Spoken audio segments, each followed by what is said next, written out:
Don Bluth is one of the greatest animation legends of all time, with such movies as The Secret of NIMH, The Land Before Time, An American Tail, Anastasia, and All Dogs Go to Heaven all under his belt.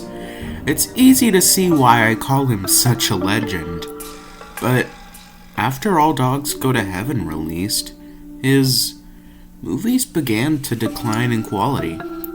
And yes, films like Anastasia released after All Dogs Go to Heaven, showing a small beacon of hope. But that small light was covered by such terrible films like Titan A.E., Thumbelina, The Pebble and the Penguin, Rockadoodle, and his worst movie, and one of the worst animated movies of all time, A Troll in Central Park. This movie is abysmal for its non-existent plot, overly sappiness, annoying characters, terrible songs, and the fact that this film was released by Don Bluth. The man behind Secret of NIMH released this. It doesn't make any sense, to be honest.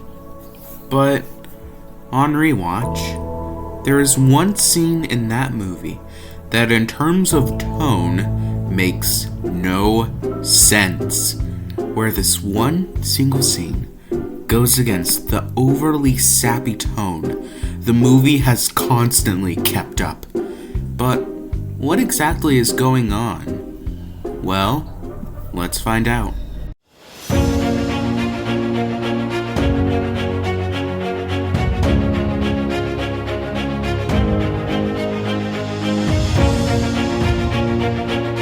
Hello, I am Keyflame, and this is actually one of my older theories, that I'm giving the video treatment, cause holy hell does it deserve it.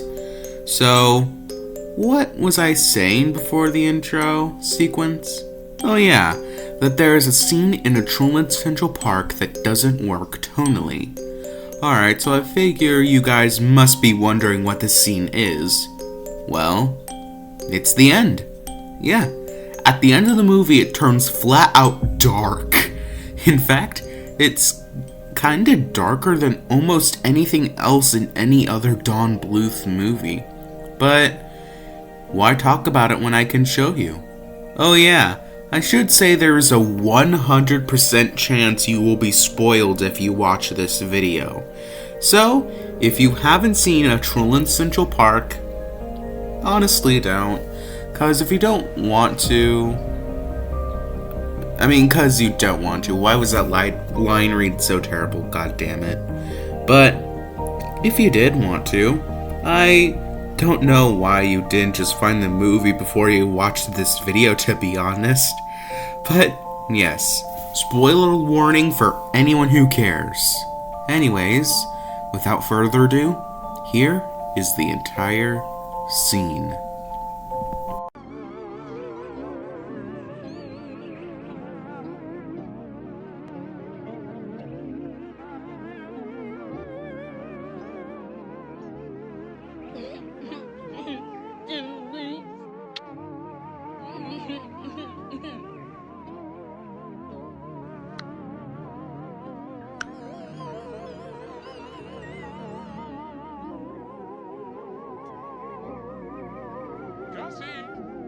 Let's go.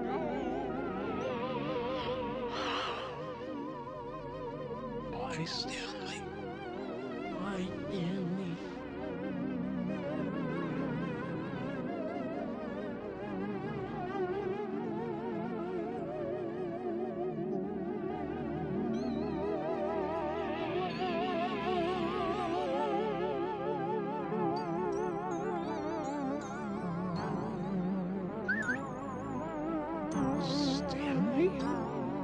Stanley? Close my eyes, so my heart can plainly see. Right through the way things are, clear to the way they ought to be. To some with it safe and sunlit and serene, oh, and absolutely green. picture a perfect place where there is no doom and gloom. Birds singing happy songs and flowers bursting into bloom. A somewhere like nowhere else you'll never see. That's absolutely green. That's all the world can be if we just want it. Why is it that we suppose? Maybe because no one's concentrating on it. Just give it love and kindness to see how green it grows. Maybe it's just a dream, but I know deep in my heart, if everyone believing is the place to start. We could fill everywhere with flowers, if each of us used all our powers. If we all cared, is what I really need.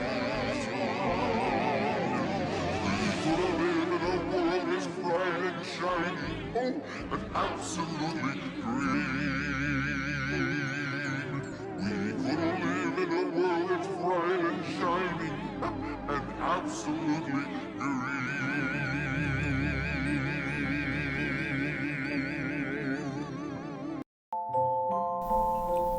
Do you see what I'm seeing here? Stanley, after being freed, covers all of New York in plants. And not just buildings, but cars and even the Statue of Liberty.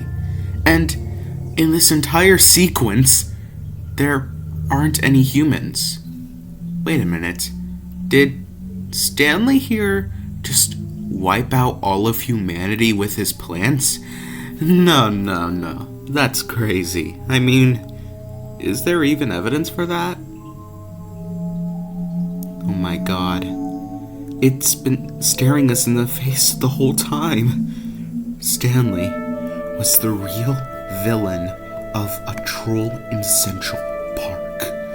But how can we deduce this? Well, to be honest, we can learn a lot about Stanley and his motives by not just looking at the first film. But with this theory, there is a lot. So I think I might split this up into 2 parts, to be honest. This will be a significantly shorter part, and the other one will probably be significantly longer.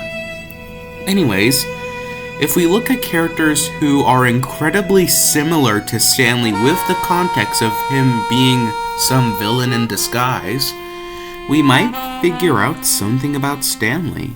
And those 2 characters are Poison Ivy and Audrey II. Also keep in mind, because outside of the movies, I've never really delved into the world of DC Comics before, so if there's any lore on Poison Ivy I outright miss, let me know in the comments below. And from what I know, Poison Ivy only makes 1 movie appearance, in the infamous Batman and Robin. So this'll be a fun video, comparing Little Shop of Horrors to A Troll in Central Park in Batman and Robin. Anyways, there's the first, most obvious fact. Stanley and Poison Ivy both share red hair. That much is obvious, but it is more so a detail compared to everything else. The first real piece of evidence is deceptive appearances. Poison Ivy uses her seductive look to, well, I don't know how to say this without being demonetized, entice men. I'll just say that. And although Audrey II fools Seymour by looking like just a little plant, but then over time showing her, what? Oh my god, this script is such a mess. I'll be right back.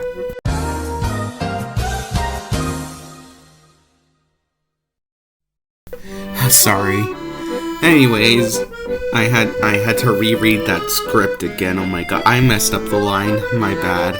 I'm terrible at reading lines. Do you guys realize that yet? Sorry. And Audrey II fools Seymour by just looking like a little plant at the beginning, but then over time showing her what she truly is. And Stanley, just look at him. He is so overly cutesy, it's utterly disgusting. But, you know something? His design would appeal to very little kids. And with the context of him being a villain, who does he manipulate throughout the entire movie? Two very little kids. And the next big connection is a musical tie. Obviously, Stanley and Audrey II are from musicals, that much is obvious. But Poison Ivy's case isn't as obvious. But is there evidence to suggest Poison Ivy has some form of musical connection in Batman and Robin? Kinda. In the now really outdated auction scene, when Poison Ivy shows up, she is in a gorilla costume and begins to strip dance, as she slowly reveals herself for the poisonous succubus she is. This is a weird movie. Anyways, and special music just for her little show pops up, and I think they might have different instruments from the ones previously used in this scene, but I am not that big of an instrument guy, so if anyone can verify or disprove that fact, it's appreciated in the comments. Anyways, it does show some sort of musical tie, even if it is admittedly flimsy evidence. Next is taking advantage of inner desires. Poison Ivy obviously takes advantage of the lust of men to either get what she wants or kill who she wants, and she forcefully can bring those feelings out with dust-looking things? I don't know what that specifically is, but whatever. And Audrey II is the literal embodiment of inner desires. I mean, that's why she was named Audrey II in the first place. And there is so much evidence of Stanley being very exploitative of desires. Throughout the entire movie, he is constantly just enchanting these kids with magical sights. From giving Rosie her own little show when she is crying, creating the talking plants to begin with, and literally making Gus's and Rose's dreams into some form of reality, he is taking advantage of the children's sense of need of wonder. Also, in the next part, I'll try and discuss the whole Stanley somehow being able to travel between dreams thing, like some Freddy Krueger knockoff. But why? Why compare him to these villains? Well, it does clarify some things that Stanley could be doing, from deception because of his overly cutesy appearance to taking advantage of people's desires, but it also goes to show how much we can already deduce from without even really delving into the movie. In the next part, we'll really go in depth to the film itself, but to be honest, the real reason why this theory is ending here is because I really just need a shorter theory to edit, because the Has-Been Hotel theory was 26 minutes and took 9 hours to edit. So, a shorter theory is needed and warranted after all that. And also, I just want to say, I'm recording this during a time where I don't necessarily know what the reaction is to the Has-Been Hotel theory, but, oh, sorry, I burped there. Anyways, but I just want to say thank you. Thank you to those who watched it. You watching my videos, subscribing, liking, and all of that stuff is very appreciated. Thank you. But yes, next time we'll really go in depth into the first, why did I say first? The only Troll in Central Park movie. Hopefully that doesn't mean there's gonna be a sequel. Oh god, did I just foreshadow something? Anyways, until next time, bye.